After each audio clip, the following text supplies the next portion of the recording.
Welcome to Season 11. In today's episode, we'll discuss public art versus painted brick. And later, we chat with Barry and Jordan, better known as the Brownstone Boys. But first, I'm Stacy Grinsfelder. And I'm Daniel Cantor. And you're listening to True Tales from Old Houses.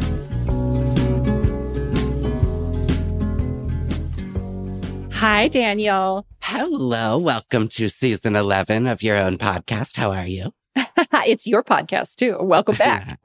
It's good to be back. Spring has sprung. Thank goodness for that. I think we just had winter last week. So just true to form, Yeah. Western New York has a switch that they flip at some point when everybody just gets tired of winter, and then it's spring and summer. Yeah. And then we forget the pain. Again, for just a few short months. Before we launch into today's episode, I stole your line. Do I get to steal your line? Absolutely. Go for it. Okay, before we launch into today's episode, I do want to say a thank you to our Season 11 sponsors, as well as a thank you to Stacy for, coordinating all of that. Our sponsors this season, we're very proud to have the Window Course by Scott Seidler of the Craftsman blog. Sutherland Wells has come back. Thrilled to see you guys. Abatron and the Noonan Heritage Craftworks. We're back this season only because of the generous support of our sponsors. So thank you for that. You did a fine job on that too, Dan. Did I do okay. Yeah, you absolutely did. So we have a little housekeeping.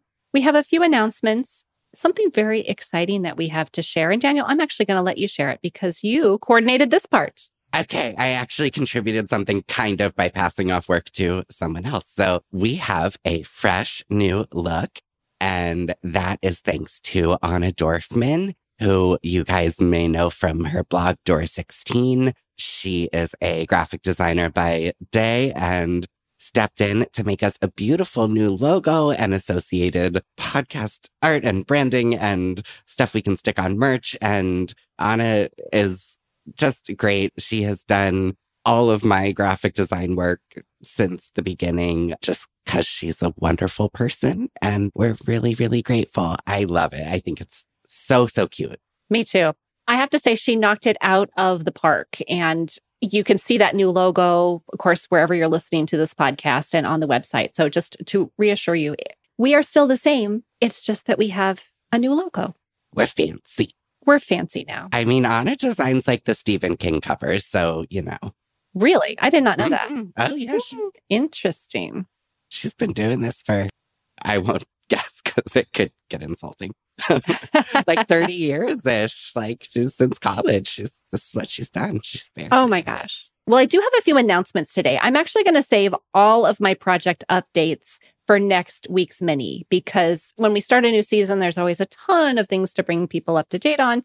And we would be here for the full hour just chit-chatting, you and I. So I'm going to start with announcements. So the first announcement I have is that I really just want to say thank you, because while we were on hiatus, we received several 5-star ratings, a super nice review, and we just appreciate that so much. I'm not going to lie, that validation feels really good. It's not bad. It's not bad. Yeah. But ultimately, those ratings and reviews do tell others that True Tales from Old Houses is worth a listen, and connecting with old house lovers and creating this little community within our niche. I mean, that is our overall goal. So we are here to help and entertain. So thanks again. Thank you. What else you got? Oh, so much, Daniel. So much. Okay. Let's go piece by piece. All right. We are in the final weeks to book the English Masterpiece Tour that I am hosting this fall through holiday vacations. We're going September 7th through the 17th. Bookings, they need to be received by Saturday, May 18th. And you can actually reserve a spot for just a $200 deposit, and the full amount for the trip is not due until June. And they also have a generous refund policy. So if you find that you were going to go and now you can't, then just work that out with the people at Holiday Vacations. They're very, very helpful in that situation. So what I was just going to say about this tour, because I've already told you where we're going. We're starting and ending in London and branching out from there. But I wanted to say that this tour is the perfect way to travel with multiple generations who have different needs. Because I took my teen daughter on that tour to Canada that I hosted last year. And I took my mom on the tour that I hosted to Scotland and Northern Ireland in 2022. And I mean, you've met my mother, Daniel. Yes, Vera. Only on the podcast, never in person. Well, don't tell her I said this, but she's getting a little older. and she cannot get around as well as she used to. But we were able to modify all the activities, and then everyone was happy. So that was really nice. She got some extra rest. She could sit down, and I got to power through the excursions. I'm a little bit driven that way. I got to walk as fast as I wanted to. So it was kind of a win-win. But tours like this, they do take the pressure off of trying to make everyone happy. So if you're thinking about a tour with maybe generations, this is a great opportunity to do that. You can go to my website, blakehillhouse.com. You'll see a link to that tour right on the homepage. And remember, again, you have until May 18th to book that trip. So May 18th to book the trip. And then what are the dates of the trip itself? Yes. So May 18th to book the trip. Final payments due in June. And then the trip itself is September 7th through the 17th. Very cool. Yeah. And then I have another I have one more final announcement. I have more. Let's make it speedy.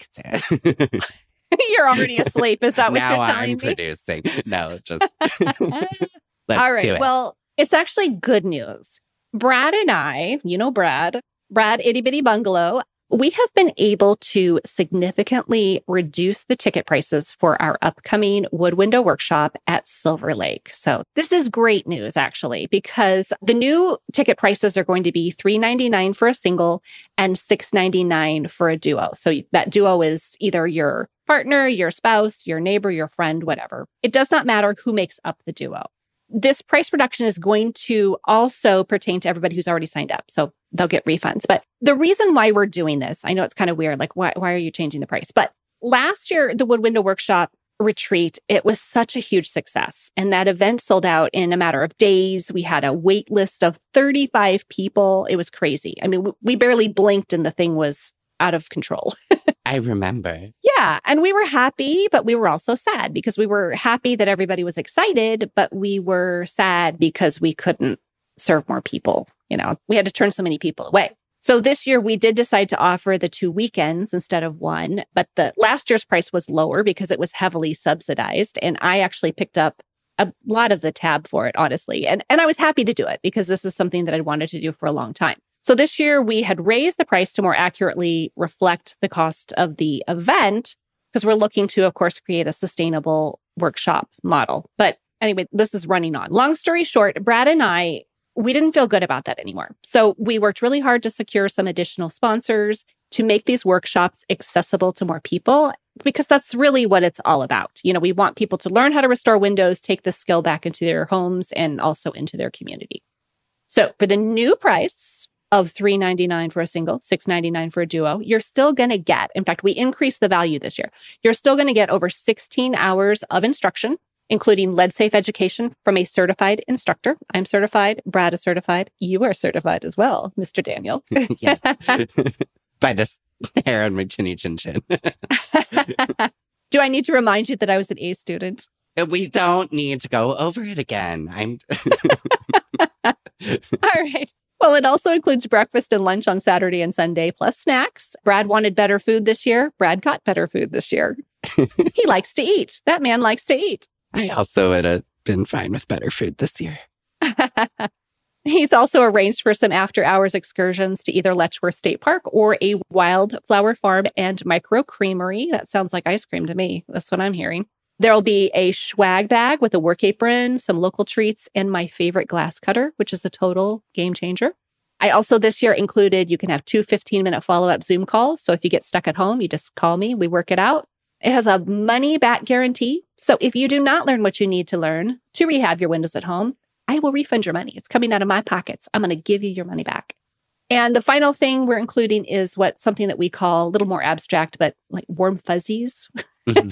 Warm fuzzies. The windows we'll be restoring are in the historic Epworth Hall there on the Silver Lake Institute property. And it is a beloved building in that community. And it's also undergoing a larger restoration on a very tight budget. So to wrap this up, our ultimate goal is to extend window restoration education to more underserved areas, areas where there's no restoration pros or that sort of thing is not really common. So we can diminish our environmental footprint, we can offer homeowner savings, and then, of course, ensure the future for more old windows. To reserve your spot, go to blakehillhouse.com and you'll see a link right there on the homepage. So I hope that helps people who've wanted to attend, but the cost was a barrier.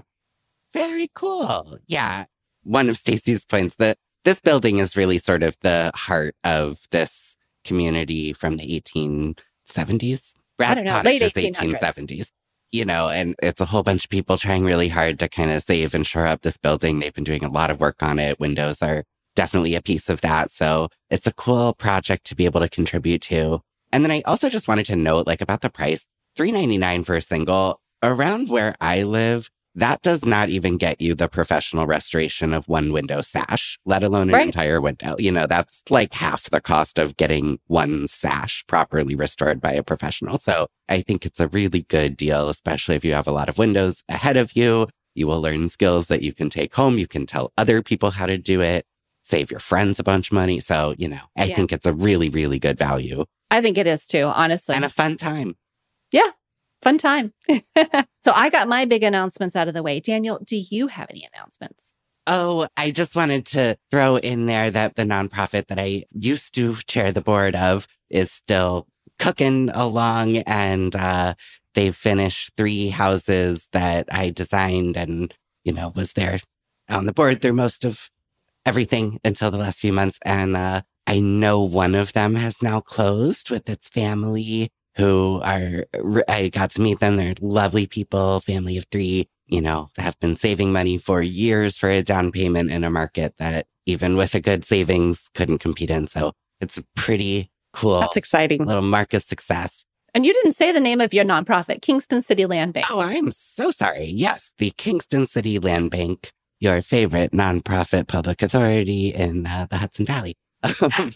And what else? Oh, do you want a quick follow-up on the preservation awards so that I do. Okay, then I'll stop lightly bragging or heavily bragging.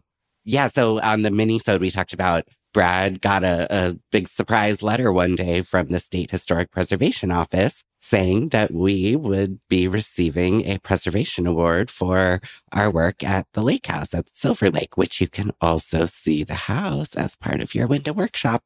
Do you like how I keep sweetening the deal? I like it. Yeah. So I think when we recorded, I was going out there the next day. So now it has happened. We received lovely framed plaques and they're very nice. How nice. And Brad gave some remarks, which were lovely. And it was very, very cool. It's always cool to be in a room with all people that care about preservation. And everyone's sort of friends right away because we all have the same weird interest. But it was also really cool to see who else received the award. So my favorite big brag, because I didn't cause any of this, is that we won the same award as the Hotel Chelsea in Manhattan, which was a $200+ million restoration project, super beautiful, years long, and that building is iconic. It doesn't get more iconic. The Chelsea, the cottage, same. Same. So that was very flattering. Other awardees included Gravestone Matters, East End 2 project in the city of Newburgh, which was actually done by RUPCO, which is another Kingston-based organization. The Bent's Opera House, which was funny because that won the preservation award that I won for the land bank as well. So got to see them again. Yeah, it was a very cool experience and just very, very proud of my man. Sure. Well deserved. Congratulations again. Thank you. As I was listening to you talk about that, I realized that I don't think we mentioned that we did a mini-sode. You said you had talked about the award in mini-sode. Last week, we dropped a little bonus mini. So if you haven't listened to it, go back and give that a listen. But I meant to mention it at the top of the hour. I think it was in my notes, but I don't know. I can't remember everything. We're busy people. We have a lot going on. Exactly. We gave you a surprise mini-sode. Enjoy it. All right. Well, this is also great. We need to take a break, but listener Q&A is up next.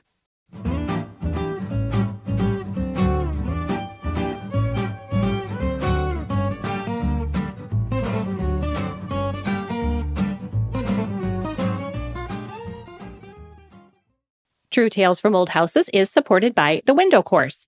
The Window Course, created by Scott Seidler of the Craftsman blog, is a step-by-step, do-it-yourself program that will teach you everything you need to know to successfully restore your wood windows. It's self-paced, so you can go as fast or as slow as you need, and there are also several price points to fit your needs and budget. As the weather warms up, now is the perfect time to get ready to restore the windows at your house. We call it window season, I think. And the window course has all of the information you need all in one place. And Scott is offering his students a special deal. If you sign up for the lifetime access package or a training package, then you also get a free infrared paint remover, which is a $100 value. The window course is also offered with a money-back guarantee, and Scott is offering True Tales from Old Houses listeners a special discount. So for 10% off, visit thewindowcourse.com and use the coupon code TrueTales. True Tales from Old Houses is also supported by Sutherland Wells. All of Sutherland Wells products are handcrafted in Providence, Rhode Island with the highest quality, sustainably grown tung oil. Tung oil, which is native to China, has been used for centuries as a durable finish for wood, metal, and stone. And unlike polyurethane, tung oil finish penetrates the surface of the wood, which means that it flexes and contracts as conditions change. That makes it the perfect pre-finish or protectant for everything from fine furniture to window sash and sills. I've been seeing an awful lot of Sutherland Wells products on Instagram, and it makes me happy to know that other people are finding them because I love them. I just did spring window maintenance and I put Slicky Wicky in the jams. Great name, great product, keeps those sashes going up and down smoothly. But if you're not working on windows, Sutherland Wells has an entire product line for whatever you need. You may be working on siding, hardwood floors, furniture restoration, cutting boards, you name it. To learn more about the complete product line, visit Sutherland Wells, that's WELLES, sutherlandwells.com. And to save 10% on your first order, use the coupon code TrueTales. We're back. We're back. All right. We are still working our way through a few questions that we got last season. And so today's question comes from Matt. I'm hoping you have some thoughts about this one. Matt is wondering about public art versus painted brick. And I think he's wondering maybe if there's a difference or where to draw the line. And he also asked what types of paint are better if someone is going to paint a mural. Hot topic. I can handle the type of paint. Can I handle the social justice question? Oh, absolutely. Yes. Are we about to alienate a whole bunch of people or are we good? Oh, God, I hope so. Go ahead. Well, I guess I'm coming at this from a context of I live in a city called Kingston, New York, and we have a group who annually puts on this weekend of events. And one of the things that they do as part of this is contract out a whole bunch of artists to come in and paint murals, many of them actually on historic brick buildings. And this has led me to actually have some pretty strong feelings about murals and public art, which can essentially be boiled down to permanency and location, I guess. So I guess I would say as a parameter, if somebody else has to look at your mural a lot more than you will ever have to look at your mural, maybe bring them into the process. Because one thing that has happened here is that essentially there's people making decisions out of, some version of a boardroom or hacky sack circle or whatever, where they are pairing up muralists with consenting property owners who often are not their commercial properties. So I don't know where they live. And then they'll put them on the side of the building that they never actually see as the business owner, but the house next door sure does. And so I think it's really important if the rest of the neighborhood is going to be more affected by the mural than you are, or even if it's not, have some way of sort of bringing people into that process. I think one solution for that as well is to not treat it as a totally permanent thing. So what I would really love to see them do here is essentially kind of run it as a contest, and ones that everybody loves and get a lot of votes and stuff, that can stay permanently. The rest of them get to be exhibited for a year and painted over. I'm saying that I wish that is the way it worked. That is not the way it works. So that's my hot take on public art and murals. It can go bad. It is not always a positive thing. Right. I think that's an interesting take. You called a hot take. I was joking about being controversial, but I don't know. I think that's the polite way to do things when everybody lives in a community. I'm curious about the idea of painting murals on maybe canvas, something that's removable. Mm-hmm. So if somebody paints it, because, artists, I'm sure that it's near and dear to their heart when they're creating a piece of public art. It may be not everybody else's favorite, but to put your heart and soul into something like that feels vulnerable, making yourself vulnerable in that way. So being able to just roll it up and move it somewhere else, down from a piece of canvas. I don't know. Maybe is that an option? Does that sort of thing happen with murals or no? I don't really know. I mean, I know obviously they do vinyl. Yeah. What was the material they were painting on with like early or like billboard work? Or was that just right on the building? Yeah, I don't really know. I don't honestly know either. I just assumed the paint was a little bit different, which we're going to talk about in just a second. Well, it was full of lead. Yeah. I don't know. That gave it the staying power. Yeah. I don't know. I mean, I don't have a lot of experience with murals. I know that it's kind of a popular way to try to create interest, especially within small towns. So you've got a small town that doesn't have a lot going on. And in order to bring tourists and people there to visit the establishments that are already there, they might create a lot of murals, hoping to bring more people in to see the artwork. So I don't begrudge any small town who's trying to remain solvent. They should be allowed to make decisions that would help out their city in the long run or their town in the long run. So, me, I like to get along. I'm a get along kind of person. Not me. Not you. Fight. Yeah. I mean, I guess I would love for that to go out of fashion maybe a little bit, because when it comes to painting murals, most people are doing it directly on the side of brick that might be 100 years old, and they're just choosing acrylics because those have staying power, they stay bright, but they also diminish the breathability of brick and mortar. And eventually the face of those bricks are going to come right off, and then the building is compromised. So that's where I have an issue with it, is people not choosing a compatible product with old brick because they're not looking at it. They're not looking at the long view. They're only looking at, the short-term gain from something like that. Does that bother you at all too, or no? Oh, yes. Okay. Yes, then. it does. I don't like things that, compromise the longevity of an old building. So yes, it does bother me. But I think, there are really good options if you choose to paint your brick, whether that is mural or otherwise. Do you know them offhand? I do. Actually. Go for it. Oh, do you know it? Save me. So mineral silicate paint, that's the one I was coming up with, which is it's highly breathable. It doesn't peel off or fade. It offers a ton of durability. It might even last 100 years. From your take, maybe we don't want those murals to last 100 years. Hey, if they're really nice, sure. Just, the good ones. If it's a big orange wizard, like at the end of my street, maybe not. It's a sensitive topic, Steve. Oh, I got to see a picture of this. Would you? I was going to say, please send me a picture. Sure. It's cursed image. Delete it right away. Sorry. We're going to introduce bad vibes into my life from this orange Your phone wizard. will be haunted. Sorry. Mineral paint. That's okay. So mineral silicate paint is a pure mineral paint. It's made from raw materials. It's free of solvents, plasticizers, any sort of pesticides or fungicides. And that allows that brick and the mortar to breathe. So that would be probably my only recommendation. If you are in a community who is insistent on creating brick murals, maybe you could provide them with the option, a strongly worded suggestion to use this breathable paint because, nothing lasts forever. Yeah. All right. Well, thank you for that question, Matt. Yeah, thank you so much, Matt. And if anyone else has a question for us to answer on an upcoming episode, don't hesitate to go to truetalesfromoldhouses.com and click on the contact link to submit your question. And you can also leave your question via voicemail. We really love to hear your dulcet tones through the telephone. We would love that. Yes. So there's a mic icon on the bottom right corner of the website. You can click on that. It'll give you some prompts and you can submit a question that way as well. And we will clear the cassette to make sure there's space for your message. All right. Well, it is time for another quick break, but the Brownstone Boys are coming right up.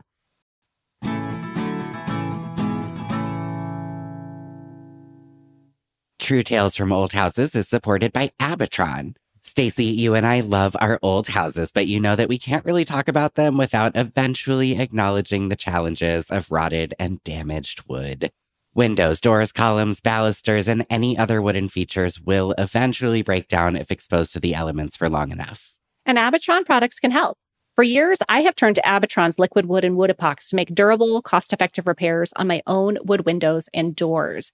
Now, the system, it consists of two products, an epoxy wood hardener. That's the liquid wood. And a lightweight epoxy wood filler. That's the wood epox.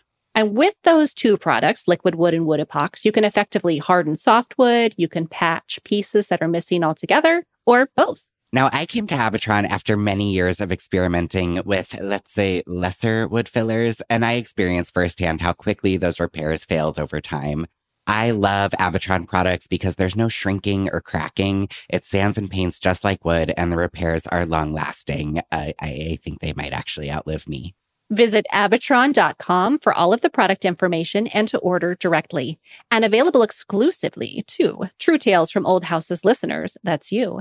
Abitron is offering a 10% discount if you use the coupon code TRUE2024. So enter TRUE2024 at Abitron.com and save those existing wood features instead of replacing them.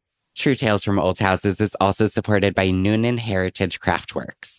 You may know Joseph Parenti from Instagram for his work with historic exteriors in the Pittsburgh area. He is now extending his offerings to homeowners across the United States with Noonan Heritage Craftworks. Finding the right help to restore and maintain your old house can be a challenge. Where do you even start? What materials and methods should you use? And who can you really trust? You can schedule a phone call, video conference, or email consultation with Joseph to talk through your exterior project and help you game plan.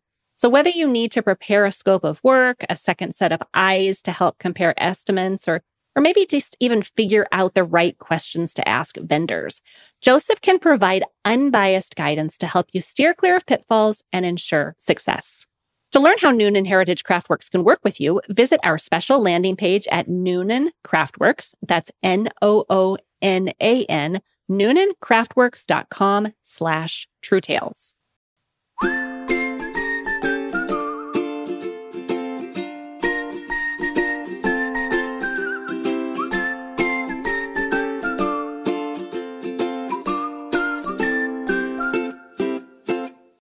Our guests today are best known as the Brownstone Boys. Barry and Jordan are a Brooklyn-based power couple with a passion for restoring historic homes. Hi, everyone. I'm Jordan. And I'm Barry. And together we are the Brownstone Boys. The Brownstone Boys, welcome. So nice to have you here, Barry and Jordan. Thanks for having us. We're so excited to talk to you guys. Yeah, kicking off season 11 for us. Woo woo. Congratulations. Woo-woo. That's huge. Thank 11th you. season. That's amazing. So in 2018, you bought your first brownstone in Brooklyn. Is that correct? Correct. That's right. All right. And then it exploded from there. So tell me how you started. Well, Jordan and I have our various kind of weird backgrounds in architecture and design and renovation and building things. And neither one of us had any formal training, because we'll talk a little bit more about that. But in 2018, we actually met the year prior in 2017. And very quickly discovered that we both shared this mutual passion for these beautiful old homes in Brooklyn called Brownstones. And we just loved the communities that they were in and the historic architecture. And we both really wanted to get our hands on one and restore it to its former glory, make it beautiful again, set it up for its next 100 years of life. And so after, I think it was 7 or 8 months of dating, we actually made the plunge and bought a house together.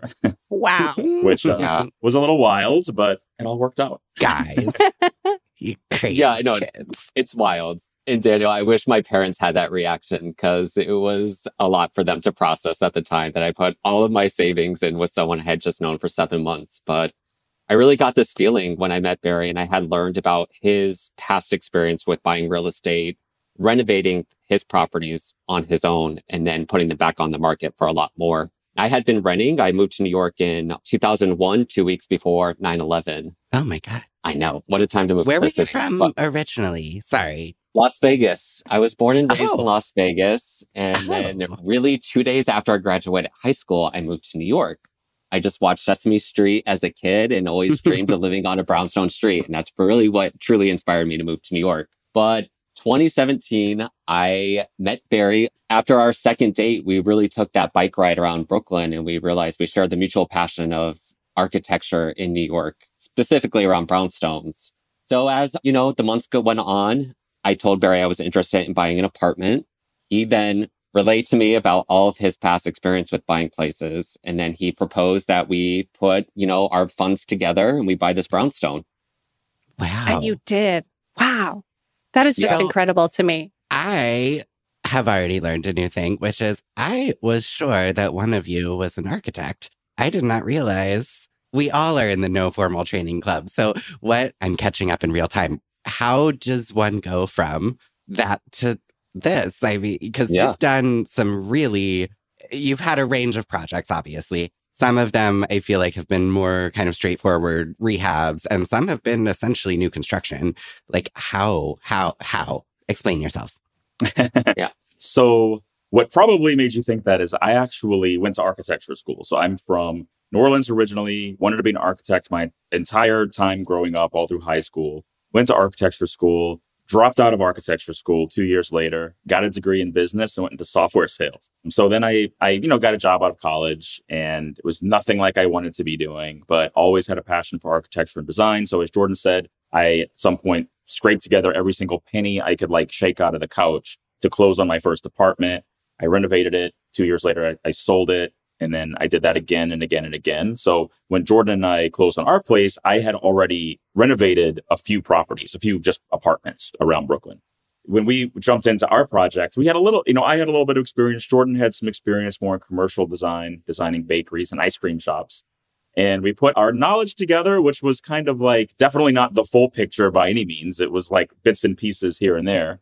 And we just jumped in and figured out our own renovation. So we just came up with the scope of work for it. We designed the entire thing. We hired an architect. So we did hire an architect for our project. We hired a general contractor as well, but we didn't have a huge budget. So we still had to do a lot of the work ourselves.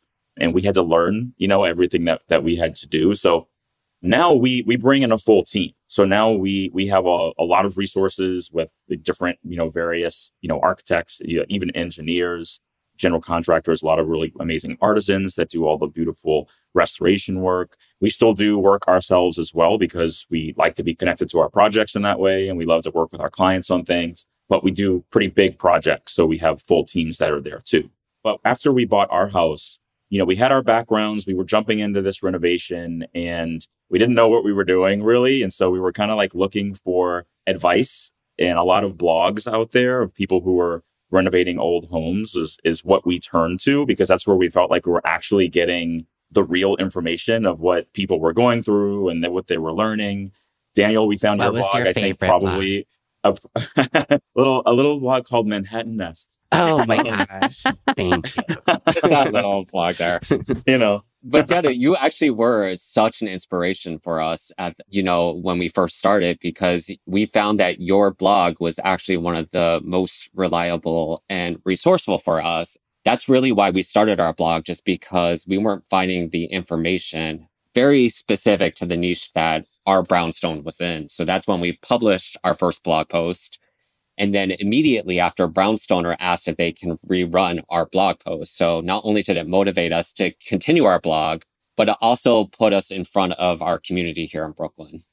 So is that sort of how you go from doing your individual projects to having clients? Because that's quite a leap too. Yeah. Yeah, it took some time. We were working on our project. We were blogging away. We started an Instagram account around it. We're learning lots of stuff. We were making a lot of really amazing contacts and, developing our sources and resources and stuff. And we were developing a community around our project. And it was really cool. It was amazing. We weren't expecting it, but people were reaching out to us with questions. We were reaching out to them with questions. We were all kind of helping one another. And when people did reach out to us, we would provide any information that we had: architect recommendations, general contractor recommendations, people who do plaster and wood restoration and things like that. And all these really amazing people that we're meeting. And then after several months in, probably even close to a year in, when we were just about finishing our project, we started really getting a lot of people reaching out to us and asking us for even more help than just giving them, a recommendation for an architect or something. So one couple reached out and they were just really lovely, and they seemed a little lost in how to get this huge. They bought a townhouse in Bushwick, and it was a wreck. It was like one of the places you go and all the doors were kicked in, the ceilings were falling down. Padlocks on every door. It smelled like perfect. Yeah, out of every single door in the place had a padlock outside of the doors. Yes. Yeah. That's always a good sign. What is going on? Don't think about it too hard. We really love them, and we told them we've never helped anyone else through the process before, but we just finished our project and we feel like we can help them through theirs as well. And they were all in, and we had our first client. And then very shortly after that, we had a second client and then a third client. And then around the third client is when we decided we needed to either quit our day jobs, because we still had our like regular jobs at this point. We were doing this sort of on the side, or not. And we decided we would both quit our jobs and see how it goes and take the chance. And we haven't really looked back since. How did mom and dad like that? Yeah. Now they love it. Just quit the jobs. No more jobs. I was going to say, gosh, no, I was going to say, you meet each other, you take a bike ride, you fall in love, you buy a house, you start a blog, you start renovating together. And here you are, what, 6 years later? Or something 6 years like later. that?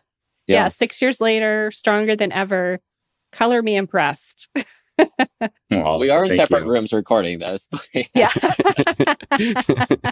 Well, everybody needs a little time away. I get it. Yeah, it's very important. Very nice Little spend alone time. literally 24/7 together. Now 5 years later Sure. since we started Brownstone Boys, we have renovated we just counted yesterday, and we actually renovated 21 properties since we Oh started my word. in the course of Wow. 5 years, which it's bananas when you think about it. And, Yes.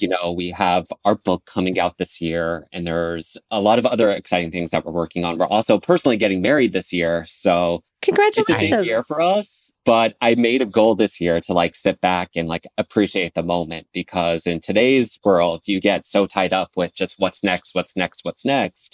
And for me, I'm just really taking this moment to be wow, we've done this, and this has been a huge opportunity, and we're so grateful and looking forward to what's next. But at the moment, really just thankful for what we've done right now. That's wonderful. Moving into your media empire. So we have the book coming out, which we'll circle back to. We've also seen you on 2 episodes of In With the Old on Magnolia, which Stacy and I have both been on. And you did an HGTV thing before, right? You guys, we should say, I think it's funny, so I'll just say, Barry and Jordan and I are all kind of the same in that we are not actually consumers of the genre that we contribute to. So I actually did see one of your In With the Olds. I will admit, I don't think I saw the other one yet. Yeah. Some quiet Sunday, I'll make. We I'll understand. do it. They didn't Yeah. watch ours, so it's fine. I watched ours, but I haven't seen either of We were yours, on Barry it. and Jordan. I'm so sorry. I don't watch it It's either. okay. The last thing we want to do after, working from 6 a.m. to 7 p.m. and dealing with renovation stuff and putting out fires and working with our lovely clients is sit down at the end of the day and watch a show about renovation. So Right. it's really, or on the weekends. So Yeah. I get it. We love it. I'm glad it's out there because I think it inspires a lot of people and helps them understand the process in most cases. But, for us, we live it. So Yeah. Okay, but if you are you, the listener, a consumer of the genre, where would I go to see you lovely gentlemen on TV? Give us the list. Yeah, so we've done 2 things for Magnolia Network. The Point of View, which I believe we're season 2, episode 3, where they highlight, some of our work around Brooklyn. And we did a project in our basement here in Bed-Stuy. And then we're in season 2 of In With the Old, where they documented one of our renovation projects called the Carriage House, where we turned Yes, a I saw parking that. garage into a carriage house. And that was a really great, cool project that they documented from start to finish.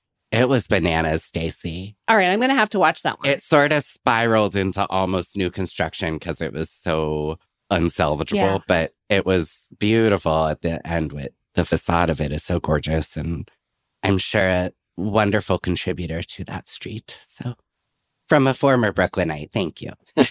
I also just learned something as a person who is not from New York at all, that it's called Bed-Stuy. I would have said that completely wrong. Are there other words that I would be saying incorrectly? What would as you a have said? As a non-Brooklynite? I would have said, well, now I would embarrass myself, but Bed-Stuy. Bed-Stuy or something.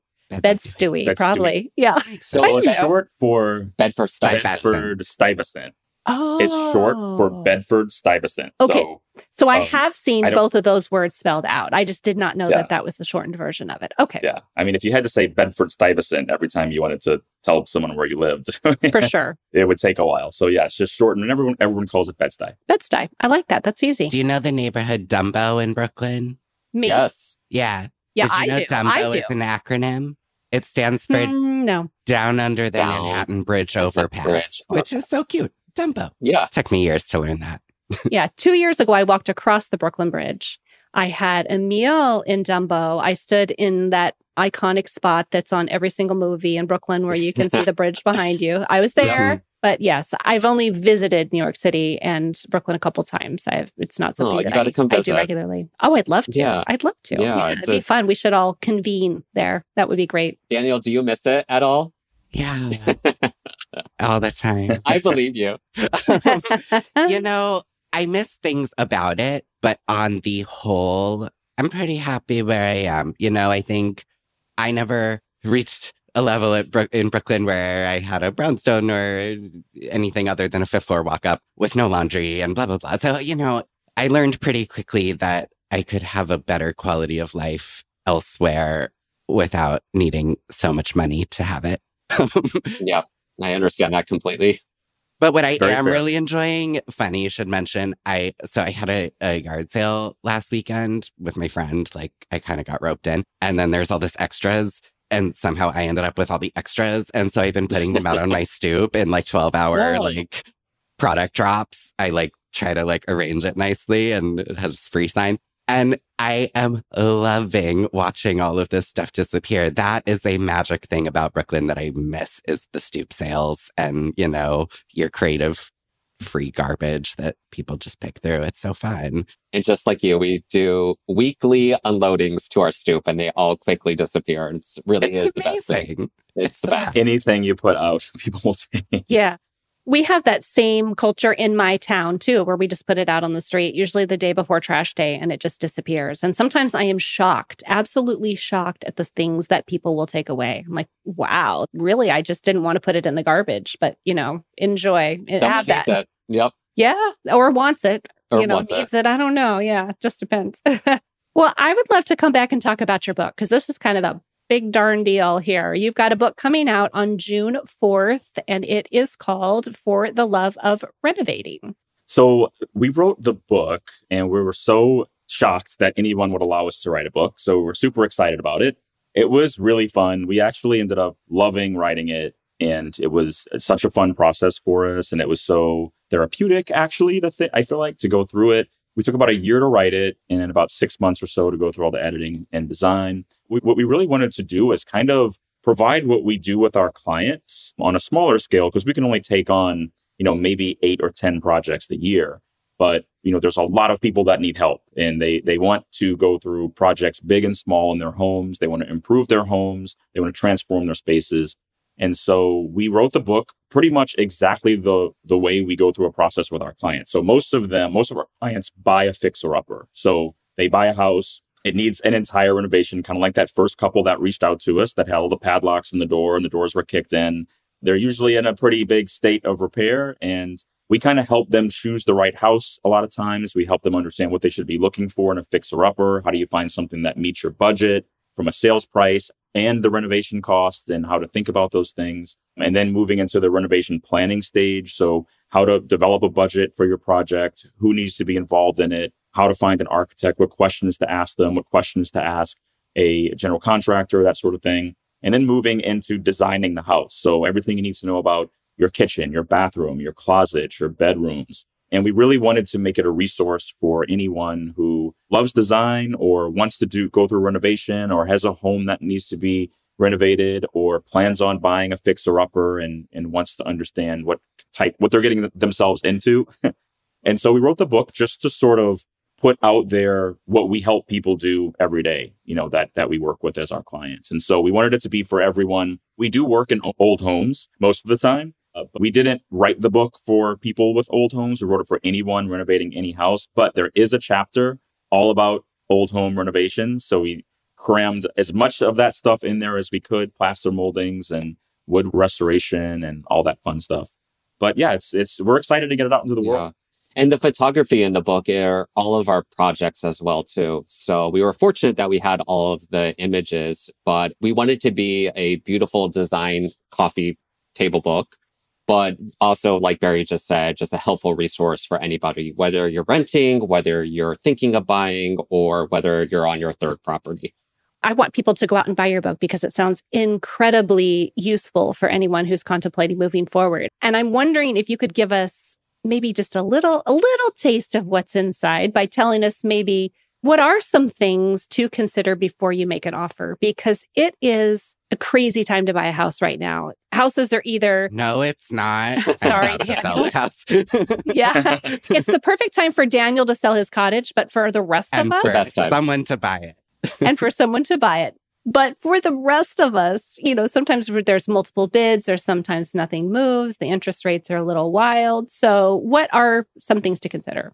Best tips. One of the first things we tackle in the book, which I think is one of the first things to think about, is if you are open to a renovation and if you're open to kind of transforming the house into something else. So, a lot of people might be looking for that house that's already in great shape and they can move right in. And it is hard to find. And if it's anything like here in Brooklyn, these houses have multiple offers. They go for over asking, and there's just a lot more demand than there is supply. So I think one of the first things to think about is, can you get what you want at a lower cost by buying a house that needs some work, if not even a lot of work, and then you can make it into what you want it to be. Get probably more room than you would have otherwise, maybe get into a better neighborhood than you would have that you might prefer to be in. I think that's one of the first questions is just, it is renovating for you? And that we do tackle that in the first chapter of the book is, is this for you? And is this something that is a way for you to, get something that you might not otherwise be able to get? Well, let's say people are into renovating, because most of our audience really is. Most of us are stuck in our houses looking around. You guys have renovated 21 products, renovated 21 properties in 6 years, or projects in 6 years. And I've been working on the same one for 10. So yeah. Well, we do have teams now. So we are supported in the sense of it's not Barry and I physically doing all the work anymore, even though there's an element of that I actually really miss going back to our personal renovation. But I think it's really about growing with the right team and also hiring the right team. And we touch on that in the book as well, too, is how to find the right contractor. What are the right questions to ask? We put a lot of cost in the book as well, too, which I think is going to be a helpful resource, hopefully, for the reader. Just because I know in our own research, when we bought our house, we were having trouble finding kind of the low end, high end of what we should be thinking about with new electrical, new plumbing. So that's all outlined in the book as well. And that's the biggest question we get from people is how much does it cost? How much does a whole house renovation cost? How much does the kitchen renovation cost? A bathroom renovation? And we have a whole chapter all about building the budget for the project. And we give the numbers. We're putting out there what people are asking for. So, and we do that with our clients too, is we really want to be very transparent and make sure that people are comfortably going through the process and not overextending themselves.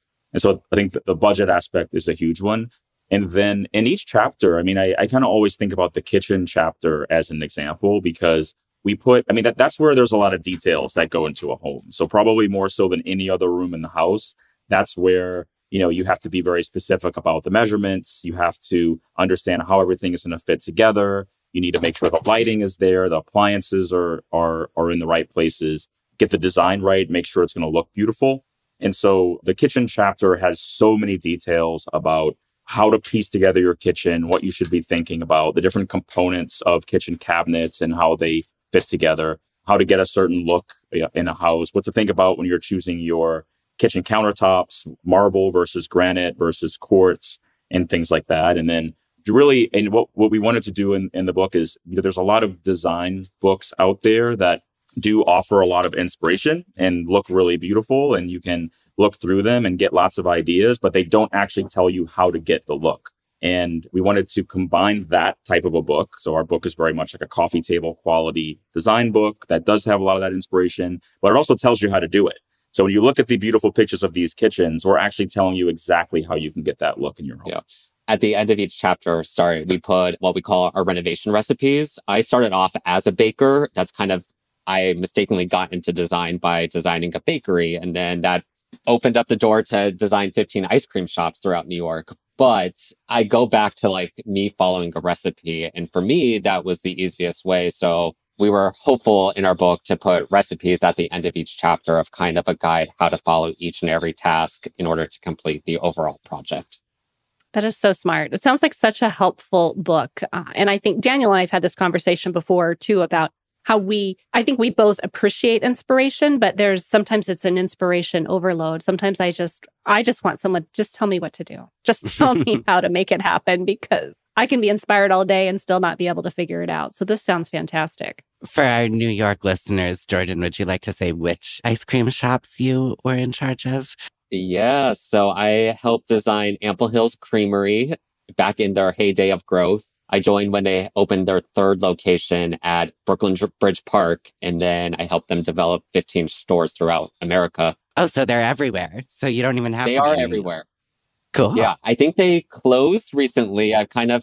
We fortunately started Brownstone Boys right as they were kind of closing some shops, but I still stand by it's one of the best ice creams, in my opinion, in the country. I know that's very controversial, but I stand by it. Well, I'm going to link that in the show notes. Oh, we do. Yeah. Well, Daniel does. It's really what we do. Yeah.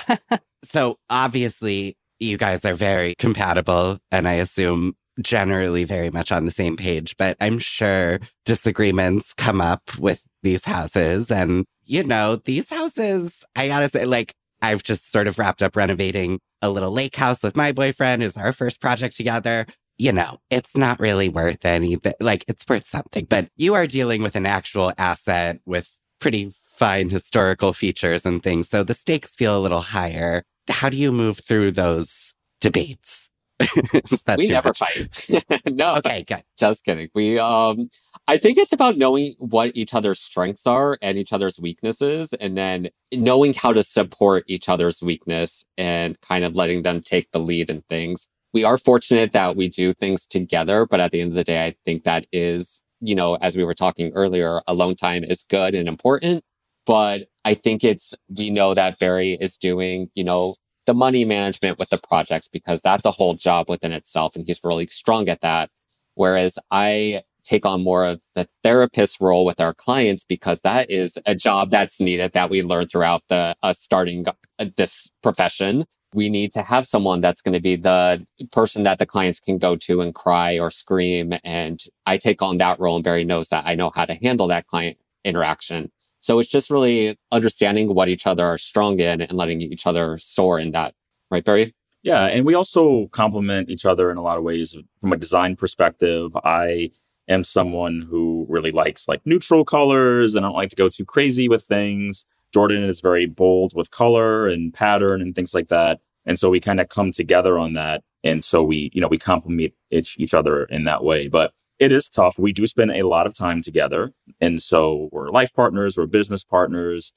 Renovating a house is an emotional roller coaster ride, especially for our clients who are making huge investments into their homes. And of course, renovating a house also produces a lot of problems and headaches and, problem solving that has to happen. So there's definitely very tense moments. And so that is what it is. We do our best to get through it, but we definitely do get in fights and have moments where we just kind of have to take some time to ourselves, take a walk, and just kind of understand. I mean, we do make an effort to make sure that the business side of things doesn't interfere with our relationship, because it could very, very easily. So we do try to make sure that we both have the understanding that these are our clients. This is what we do for work.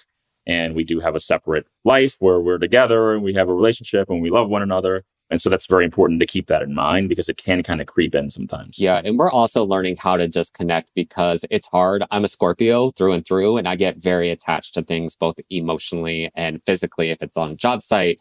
But I'm learning how to not let that hinder my, personal life with Barry as well. Because sometimes if a client's upset with something, I take it out on Barry. And now it's just recognizing that and knowing each other, okay, we can talk work now, but when we're off, let's be off and enjoy each other's company and do something new and exciting, hang out with friends that we haven't seen in a while. That sounds very emotionally intelligent. I'm impressed. Very healthy. We're trying. If you have any suggestions, please teach us the ways. Stacy, do you want to put therapist contact in the show notes? Yeah, please. I think that could really help people. We're about to wrap up here, but I do have one more question. And I know Daniel, he'll probably have one more after that. So I'm going to start with this. You renovate these old houses, like you said, your book is not entirely about old houses, but you end up working on these projects just by nature of the fact that Brooklyn is a fairly old community. So do you have a basic format for deciding what to keep and what to change in each project? I really love that question. And it does come up in every single project because there is always a balance. And we always say that we're not trying to make a period piece. We're not trying to make the house look like it was when it was built in the 1880s. That doesn't work for anyone. And so we do have to make some decisions sometimes to make the house ready for a modern lifestyle. Some things might have to move or shift. And so our goal is to go in and save as much as we can. That is the reason why we love, working in these old houses. It's probably the reason why the client bought the house or has the house to begin with because of that. And so we want to save as much as we can, but sometimes we do have to move things or remove things. Hopefully we can reuse it somewhere else in the house. So if we have to take out some pocket doors that just aren't making sense, hopefully we can find another use for them. And we did a house where we removed them from the parlor floor because we were kind of opening that floor up a little bit, but we were able to use them for the closet in the primary bedroom upstairs. And so we love that they stayed in the house. If they don't stay in the house, we know where we can have, send them. Sometimes we reuse them in other houses, or we have salvage yards that take them and then someone else that can go and get that stuff there. But we do always love to make sure that the house is as true to its original state as it can be, while also being functional and modern for the family that's going to live there. I would say staircases, doors, fireplaces, and any trim work we can. Those are usually where we start in seeing what we can save. And of course, the plaster, all plaster medallions, casings, all that. I feel like one of the signatures of your work has become maybe stripping miles and miles of woodwork. So if you've seen the Brownstone Boys on Instagram or something, you've probably seen a gorgeous 1880s mahogany walnut, I'm not sure, stripped down just to impeccable condition. I hate stripping wood, and you guys will do like 4-story staircases seemingly for fun. How? Tell me your wood stripping secrets, please. Yeah, we have become the strippers of Instagram. I've always said this. But no, stripping is very passionate for both Barry and I because that's how that was our first. Yeah, sorry. This is a G-rated podcast, but yeah, would you like to start that over, Jordan? Therapist. No, wood stripping is also a passion of mine. Sorry. Barry and I just love practicing stripping all the time. No, wood stripping has become our go-to, and it's always endearing because that was our first DIY project in our home. So we really try to tackle wood stripping wherever we can in our current projects. And that is a project we will take on. We will do a little of it. Maybe we will do one staircase, and then we're supported with an entire team that can handle all of that work. And I know you have a blog post about that, which I'll link in our show notes as well. So I need less of your wood stripping advice and more disassociation of advice, ways to get through those projects that are just feel mind-numbing sometimes. Maybe we'll write a blog post about that too. Right, exactly. All right, well, we are out of time today, but before we wrap up, I want to say that I asked Barry and Jordan if we could give away a copy of their book, For the Love of Renovating. It is out June 4th, so we're running this giveaway a little early. We're going to run it from now until June 10th. And then, Barry and Jordan, you said you would sign that copy. Yeah. Is that correct? Absolutely. We would love to. Wonderful. So if that book sounds like something you would want to win, and unfortunately, I cannot enter this giveaway, but if it does, if you would like to enter the giveaway, please go to truetalesfromoldhouses.com/giveaway, and you will be able to enter to win that book. So I'm so excited about the launch of your book. I wish you much success. I hope your pre-orders are going swimmingly. Oh, thank you so much, Stacy. Thank you so Daniel. much. You guys are the best. And I can't wait to dance at your wedding. I wasn't invited. Start practicing those stripping moves, Daniel. Perfect. Thank you so much for being here today, Barry and Jordan. Thank you, guys. Oh, thank you guys. Both. You're the Nice best. talking to you. Thank you for listening to True Tales from Old Houses, and thank you to our guests today, Barry and Jordan, the Brownstone Boys. Don't forget to enter the giveaway for Barry and Jordan's new book, For the Love of Renovating, at truetalesfromoldhouses.com/giveaway. And also, please consider leaving a rating and review wherever you enjoy your favorite podcasts. To continue the conversation, please join us over on Facebook and Instagram at True Tales from Old Houses. You can follow Stacy at Blake Hill House or Daniel at Daniel Cantor. And to learn more about everything we discussed in today's episode or to request a transcript, visit truetalesfromoldhouses.com. First episode of season 11. We did it, Daniel. We did it. Until next time. See you on the mini.